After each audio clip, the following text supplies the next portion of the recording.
ఒక సంస్థ కార్యకలాపాల్ని బోర్డు చూస్తుంది. ఇప్పుడు ఇండిగో ఇంత వైఫల్యం, ఓ పక్కన 350 విమానాలు ఇవాళ కూడా రద్దయినాయి. ఈ నేపథ్యంలో అసలు దాని వ్యూహకర్తలు, బోర్డ్ ఆఫ్ డైరెక్టర్లని జనం తిట్టిపోస్తున్నటువంటి వేళ ఇండిగోకి సంబంధించి వాళ్ళందరూ కూడా ఎప్పటికప్పుడు సమీక్షిస్తున్నారు మొదటి రోజు నుంచినే అంటూ వాళ్ళని కవర్ చేసుకొచ్చే ప్రయత్నం చేస్తుంది. ఇండిగోని అసలైతే ఇంటర్ గ్లోబ్ ఏవియేషన్ లిమిటెడ్ అనేటటువంటి సంస్థ నడుపుతోంది.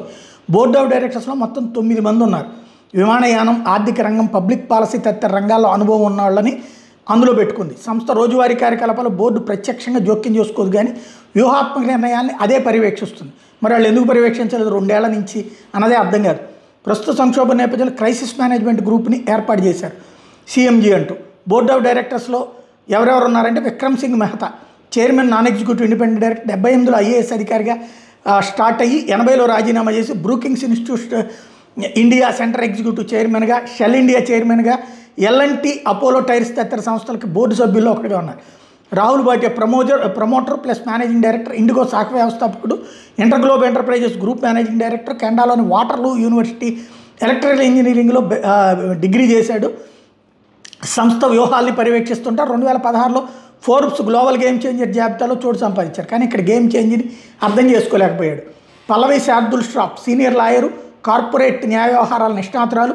శార్దుల్ అమర్చంద్ మంగళదాస్ అండ్ కో అనే ఏదైతే లీగల్ సర్వీసెస్ సంబంధించిన మేనేజింగ్ పార్ట్నర్గా కూడా ఉంది. కేంద్రం ఏర్పాటు చేసిన కాంపిటీషన్ లా రివ్యూ కమిషన్లో కూడా సభ్యురాలు, కానీ ఆవిడ వల్ల కూడా కాలేదు. అమితాబ్ కాంత్, మాజీ ఐఏఎస్ అధికారి, ఏడాది సెప్టెంబర్లో బోర్డ్ ఆఫ్ డైరెక్టర్లు చేరారు. నీతి ఆయోగ్ మాజీ సీఈఓ కూడా. G20 షెర్పా కూడా వ్యవహరించారు. మరి అలాంటి వాడికి కూడా ఎందుకు తెలియలేదు, ఇట్లాగ వీళ్ళు డీజీసీఏ నిబంధనలు పక్కన పెడుతున్నారన్నదే అర్థం కాలేదు. లేకపోతే Birender Singh Dhanoa, Indian air force retired chief, వైమానిక దళంలో వివిధ హోదాలో సేవలు అందించారు. 2019లో బాలాకోట్ వైమానిక దళం సమయంలో వాయుసేన అధిపతిగా కూడా ఉన్నారు. విమానయాన రక్షణ రంగాల్లో విస్తృత అనుభవం ఉంది.